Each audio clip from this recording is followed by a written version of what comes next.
Hey everyone, welcome to this newest episode of Games I Speak. I'm Gio, And I'm Josie. and today we have a lot of cool things that we're going to be covering. First, I wanted to start it off. There's something very important. Humble Bundle. I'm a big PC gamer, so I use Humble Bundle all the time. They have this Australia fire relief thing, and I just wanted to point it out to people.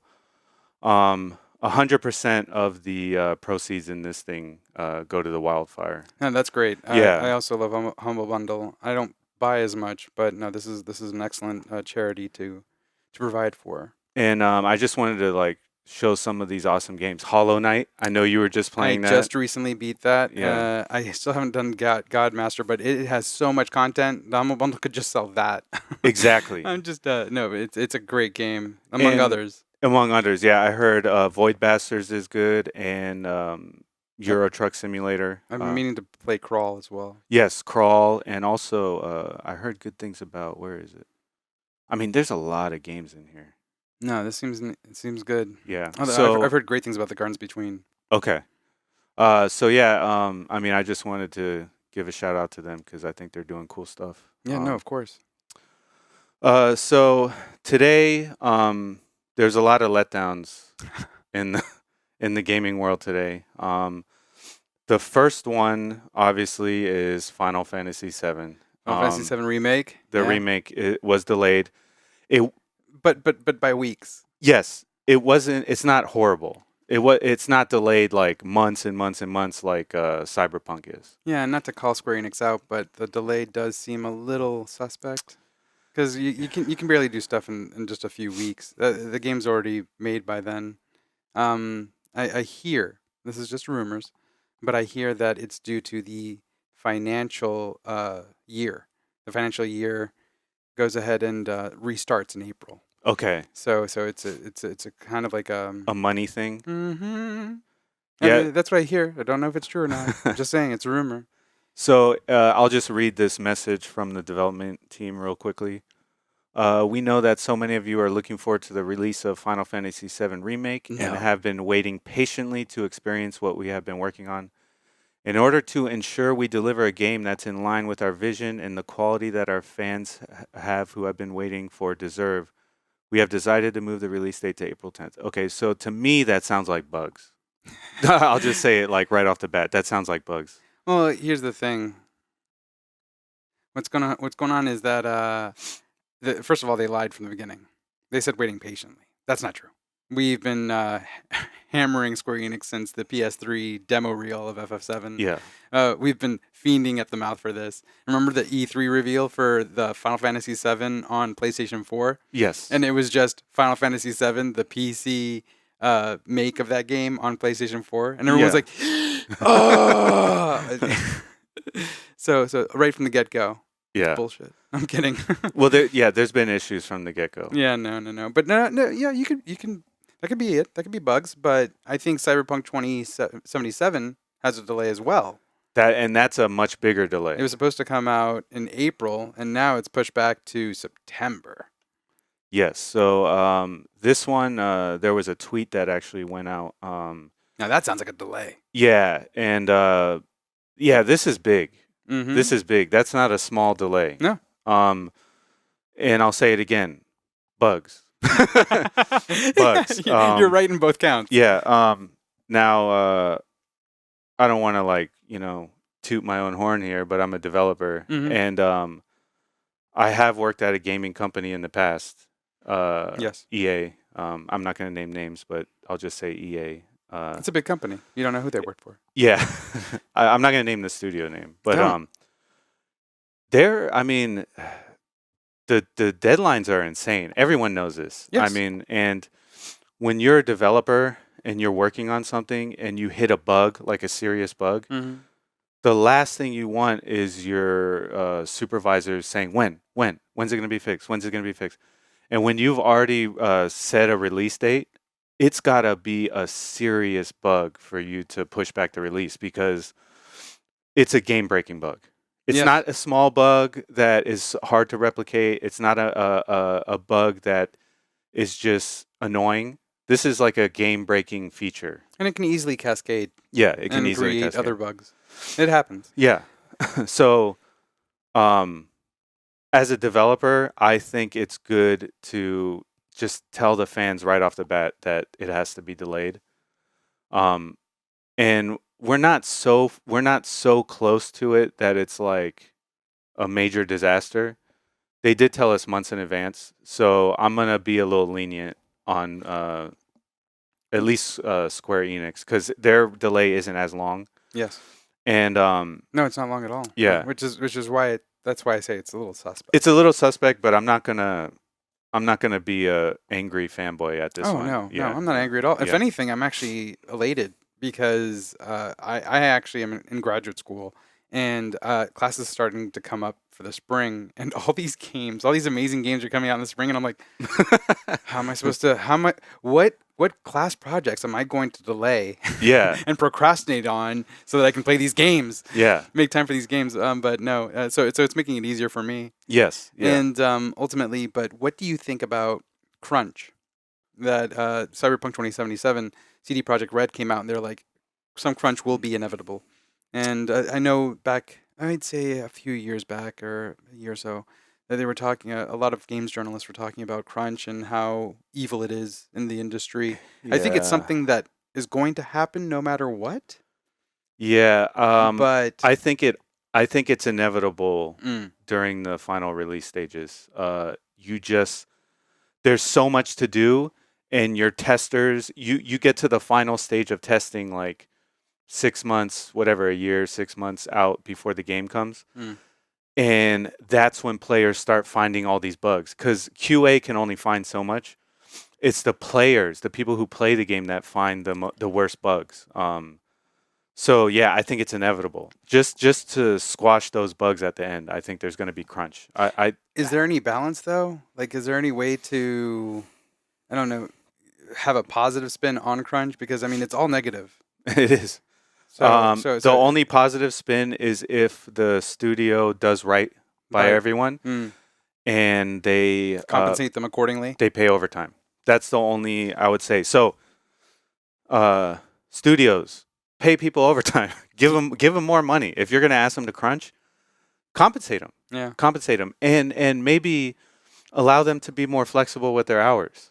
Maybe do away with the 9 to 5. Let them come in when they can do it, Yes. and just compensate them, and give them dinner. You know what I mean? Like, give them meals. Here's pizza. Here's Make Doritos and Mountain Dew. yeah, make things easier for them. Of course. And yes, crunch is always negative, Mhm. but there's things that companies can do to mitigate the negative part. If you see somebody who's burned out, just give them a break. You know what I mean? Because they're not going to be producing quality work if they're burned out. You know what I mean? Fair enough. Yeah. So, yeah, there's ways to mitigate it, but yeah, it's definitely not the best thing. So let's move on to the next thing. This is not new news, so to speak. It's old news. It happened last year, but it is interesting. So Sony dropped out of E3 again. So What? so what do you think about that? Well, E3 unfortunately has been falling on the wayside. I mean, I remember a time when I was excited to even have the opportunity to just go to E3, which I've never actually been to E3. Yeah. I've wanted to go for so long, but it isn't until maybe in these later years that it just doesn't seem as relevant anymore. Only because you get all the information from developers, from people that develop software, or for people that develop the hardware, um, online, Yes. just as quickly. You don't need like a large spectacle. Like I didn't watch the Game Awards, but I found out about the Xbox Series One X Yeah. just as easily. You don't have to be glued to a television. You don't have to be at an expo in order to be exposed to all this information. Yes. And it's not just waiting for one moment or a certain period of time throughout the year. It happens 24/7 Yeah. all the time. We're inundated with information about games. It's So a little it frankly, it's a little bit overwhelming. And I'm Yeah. guilty. We're guilty because we're inundating you with information right now. So we're a part of the problem. I guess. I guess, but we filter it, we curate it. Yeah, we So curate it. Yeah. it's not everything at once. And it's not, and we're not picking stuff that we think people want to hear. We're picking stuff that we're interested in. Of course. Yeah. So by doing that, the theory is like-minded people will, join in on the conversation. Great minds think alike. Yeah. But what do you think? So the argument, you sent me a video. Mhm. Who was the YouTube What video? culture gaming? Yeah, and it was actually a pretty interesting conversation they had. I think they brought up good points. One, E3 is an industry event. Yes.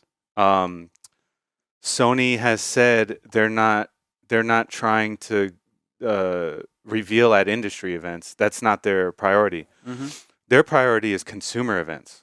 So in light of, or I should say, instead of going to E3, they said they're going to be focusing on hundreds of consumer events.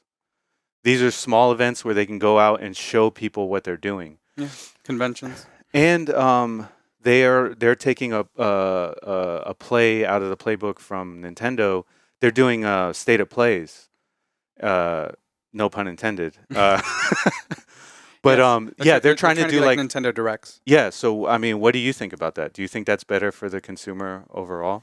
I mean, it's cutting out the middleman. It's It- it's Sony, it's Nintendo speaking directly to the consumer and saying, "Hey, look, this is what's coming up. This is Yeah. what we have on stock." I mean, Resident Evil 3, it was unveiled at the State of Play. Yes, it was leaked beforehand, Yes. but it was supposed to be unveiled in the State of Play, and I think it's a cleaner format and Mhm. it's a little bit more timely. Again, they don't have to wait, or they don't have to You don't have to wait till E3. you don't have to wait for E3, and also studios. I did notice sometimes in the past that studios had to crunch per se Yeah. to get a demo ready for E3 or to get something to show at E3. Mhm. And sometimes it was half baked, but it was the idea. Mhm. It was to have something.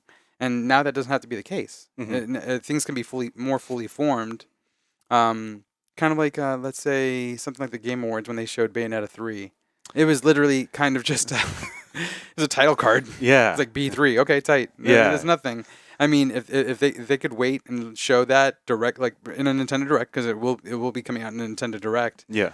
It'll be a little bit more formed, something to show. Yeah.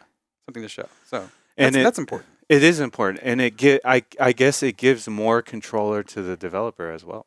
Yes. To the developer and the publisher, because now instead of having to follow the guidelines of E3, they can have their own guidelines, Yeah. and And it's expensive to be. it's E3. expensive. To rent out that showroom floor, to have designated space. Yeah. Not just for that space, but also to bring employees over to fly everyone, the logistics of everything. Yeah, and It's a lot. And if you're a fan and you want to go to those types of events, it's expensive for you. Yes, and that's another reason why I don't want to go to E3 anymore. It's because I like Otakon, and I try to go to Otakon on the yearly. That's in Maryland, right? Mm-hmm. Yeah, No, the National Harbor. National Harbor. And I love that convention, but at the same time, like prices, crowds, shit, Getting sick. Getting sick. Why do I get Exposure. sick at every single event? Yeah, exactly. So like I pick and choose my conventions or what I go to, and I do like the Nintendo Direct format. Nintendo Direct's awesome. Of Everybody, unveiling I think a information. lot of people like Nintendo Direct. Yes. I haven't heard one person who's like, "Oh, I hate how Nintendo keeps revealing this cool news to us." No, if anything, it's more like the type of news. It's like, ooh, Yeah. I wanted to hear this. It's like Yes. expectations. And we'll get to something like that. Yes. So next up, this is something I talked about last week, and I'm super hyped for. Resident Evil 3, the new trailer release for Nemesis. Dragon Ball Z Kakarot, though. Yeah, I know. You got that actually. Yes, I did. I got the collector's edition. And it's beautiful. gorgeous. So, one thing I said last week was they have to do Nemesis right to make this game right. Oh my god. Because he, I remember when you said that last week, episode 2 yeah, of Games I Speak. episode Check 2. it out. It's online. So here's some interesting things. One, here's a picture of him with what looks like the rocket launcher. Yes.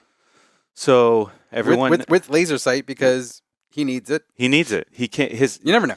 I mean, look at his face. I mean, he can't see well. Now, here's the interesting part. There is in the trailer he has a flamethrower. It's so intense. Yeah. If you haven't seen the trailer, I highly suggest it. It's a great trailer, and honestly, I just want a part in the game where you're Jill Valentine, Mhm. and it's just like you like going down either like a corridor or a hallway, and literally you don't hear anything. Mhm. You just see flames coming out of like a side or something, and you're like, oh shit. Are you trying to give people heart attacks? Because that's I'm what trying it to give sounds like. Capcom ideas, and I hope Capcom's watching because All right. Capcom, I saw that they subscribed Okay. to our channel.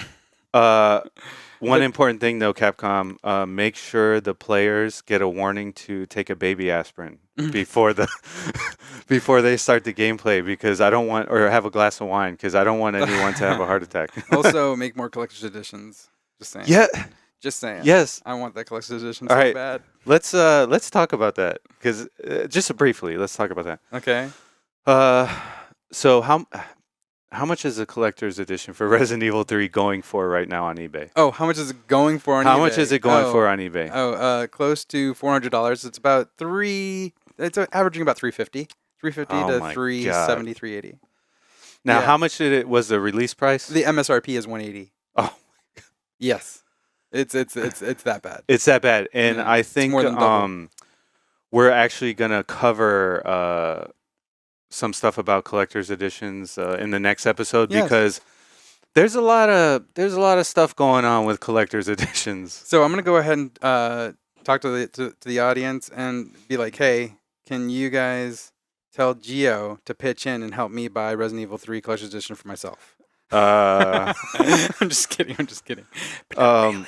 yeah. No, don't. It's okay. All right. Because I want one too. Yeah, no, it looks gorgeous. I honestly, I'm a sucker for a good collector's edition, and the Resident Evil 2 remake collector's edition is really nice. It I is. don't think you've seen it in person. Not in person. I can show it to you. You have it? I do. Oh God. Damn it. I want it. but we'll talk about it next week. Okay. Okay.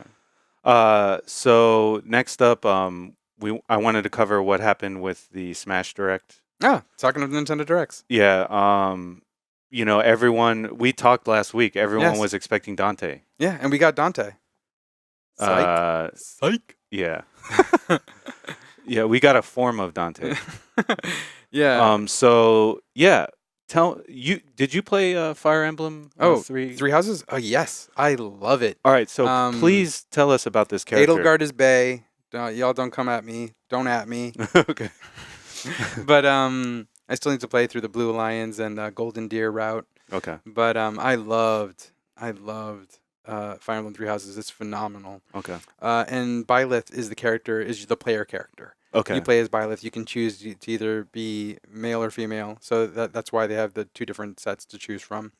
And there are divine weapons. That's what these weapons are. Okay. That are on fire. They're like holy weapons in the game.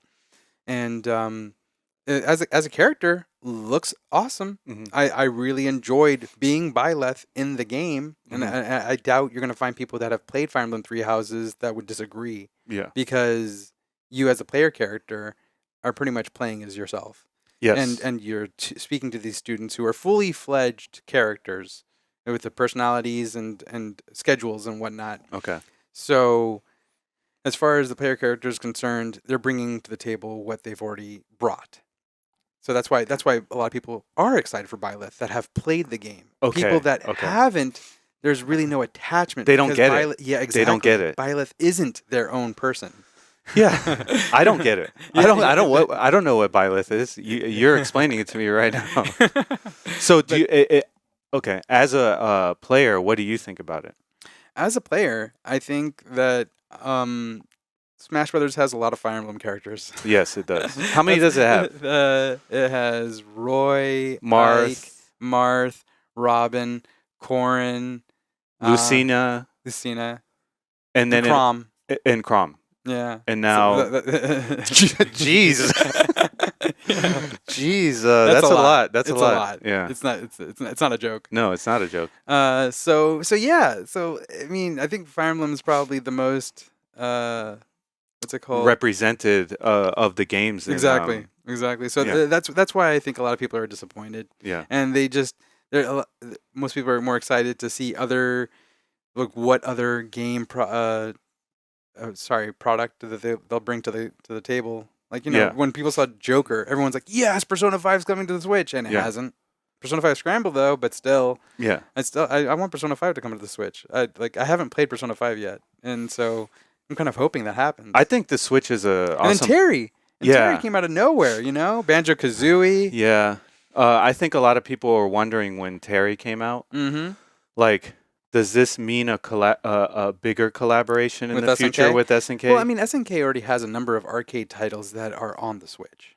Like what? Yeah, well, they have Garou, Mark of the Wolves. Oh, and, yes. and Art of Fighting, like a lot of their arcadey titles Okay. that are pretty much just maimed into Switch. Okay. Okay. But and So Samurai, does Samurai Showdown's coming out on Switch too. Yes, I saw that. I actually thought before they announced Terry, I actually thought it was gonna be Harumaru, and I was like, ooh, Harumaru, let's do that. Except he would die because his slash takes 10 minutes to do. He's like, ugh. But let me say this: if you haven't played the new game, Samurai Showdown. if you haven't played the new Samurai Showdown, I highly recommend it. And I was kind of skeptical. It's coming to the Switch. It's coming to the Switch. It's a great party game. It's a great party game. It's only 2-player though. But here's the thing: why it's a great party game, because the execution barrier is so low that if you're a fighting game player, you can literally pick any character and figure out all their moves in a couple playthroughs. So kind of like Smash. Kind of like Smash, yeah. And their heavy attacks take off like 50% of your health. Yes, it's very Bushido. Yeah. So it's more of like it's not a heavy execution game like a Street Fighter game or or a BlazBlue or something. Yeah. Which BlazBlue is on? I thought it was BlazBlue.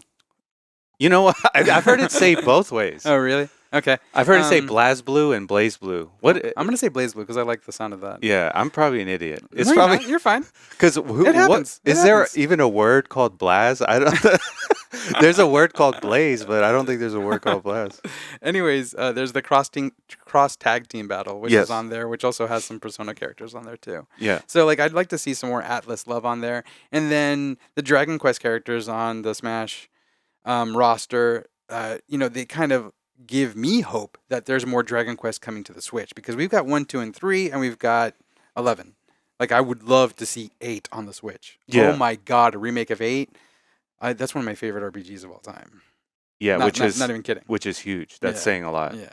And then just 4, 5, and 6, bring those out from the DS, bring them onto the Switch. I mean, yes, they're available on mobile, but still. Yeah. And 7 just came out on the 3DS, funny enough.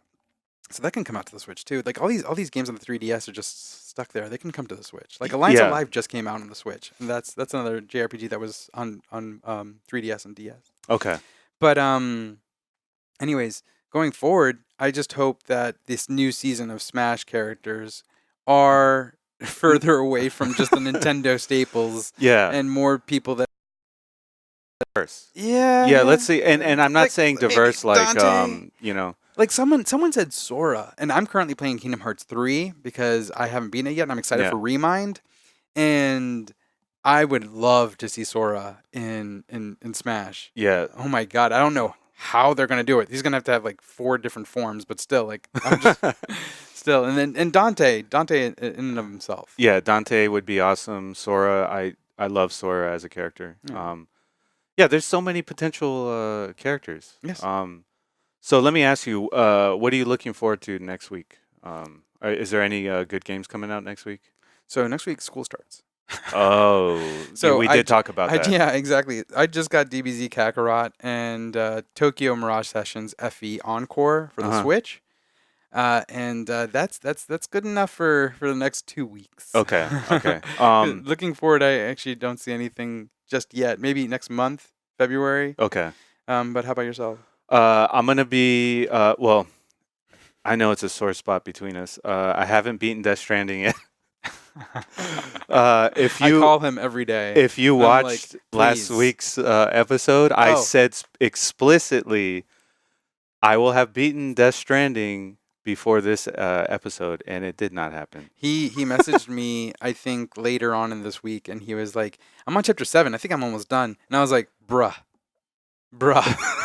you're not even close. Yeah. Shut up. Stop talking to me. Play the game." So wait, what's the total hours it took you to? Well, okay, you got I platinum. platinumed it. All I right, what if you didn't get platinum and you just played through? How many hours would it be? I've heard 20, but that just seems low. 20 does seem low, to be honest. Yeah, the game. I think I've already put in 20 hours. I've really enjoyed the game, and to be honest, I thought the game was just that first section. Oh yeah. I thought the game was just the first section. I spent 50 hours in that first section alone. I was just going back and forth, Jeez. walking, just like. Are you serious? I'm gonna take 50 hours all in the these first packages. section? Yeah, 50 hours just in the first section. I was a boss. I had 5 stars on everything before I moved on to the next section. Oh my god. Yeah, exactly. I moved on to the next section when I was a scrub. I had nothing. Nah. I didn't mess around. The only thing I unlocked was the otter helmet. From Conan. lived in that world, and I really mean it. I lived. But in that explains why you're so deranged. Because I was like, why is this guy getting so weird? I mean, he's living in Why this does he world. always talk about packages and Yeah. delivering packages? Yeah. It got to a point where I didn't like in the game. Well, we'll talk about it next week. You were but playing it got to a point non-stop. where in that game I thought that I was in a simulator, and I didn't think that anyone existed within the game. Oh, yeah, okay. Within the game. Okay, because I was going to say, no man, one's I need to real. like put you in Nothing a mental is real. hospital. Yeah, exactly. No. Okay. Also in real life. I'm kidding. One day we'll talk about the simulation Are theory. you okay. So yeah, okay. So yeah, I'll beat it. I can do it, people. And then Resident Evil 2 remake. I need to play that. Hashtag pray for Geo. Yeah. Hashtag pray for Geo. Pray for Geo. The number 4. So someone, interesting enough, one person was watching me stream it. Okay. Which is better than zero. Death Stranding? Yeah, and he was talking to me. And he was Hideo Kojima. He was like, dude, why are you so bad at this game? And I was like, For real? No. Oh, okay. No, he was cool. He said his name, I don't want to give names, but I follow him now on Twitch also. Shout out to that one person. You know who you are. He was like, dude, you're not doing the side missions.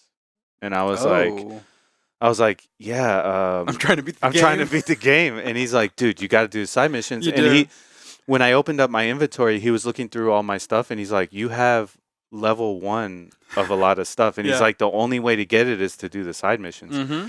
You have to constantly deliver packages to whoever gave you the original piece, and then they'll upgrade it. Yep. And I didn't know that. So I was doing the missions in the mountains with a level 1 power gear for your legs, and I was dying.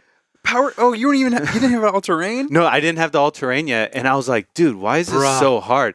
Dude, I literally went across the whole mountain range. It took me like 45 minutes. We're deviating from what we should talk about this later. But I'm going to be honest with you. Death Stranding, I've played. I love Elder Scrolls. Oblivion is my favorite game in the Elder Scrolls mythos. I like it better than Skyrim. Sorry, but I didn't read every piece of writing in that game. You know that there's a lot of lore within those games. Yes, yeah. And there's always books, and you can actually read within the books, and there's a lot of stories and stuff like that. Yeah. In Death Stranding, I read every single piece that I ever received. Emails, really? Anything, messages, yes, all those things. I read them, and they're all world building. They're all essential into understanding what the world is, and who these characters are, and it is incredible. I was immersed. Okay. I am in Death Stranding. I am Death Stranding. I feel bad right now. Because you're not doing anything. Because you got level 1 everything, and you're like, I'm just trying to get through this. F this. My email box in Death Stranding is literally like my real life email box. It's just a bunch of unread No, you gotta read them, notifications. because honestly, when you read them, they unlock things too. They do? Yes. But here's the thing: you don't have to like read them. Yeah, So if you just don't want to open 'em read up. them, yeah, I'll exactly, skim just them. open them. I'll Yeah, skim. I'll exactly. speed read it. I'll speed read. And by speed read, it's just the subject. It's Yeah. like, okay, I got it. Yeah, just like I read articles. No, Fair I'm enough. joking. I research before I do this show. Okay. We both do. We both do. We do a lot of research. So yeah, I mean, I think we covered everything we were going to cover today. Mhm. And a little bit more than A little bit more. Thanks everyone for watching. If you liked the discussion, please leave a comment. And yeah, thanks everyone for watching. Yeah, please like and subscribe. Take care. Later.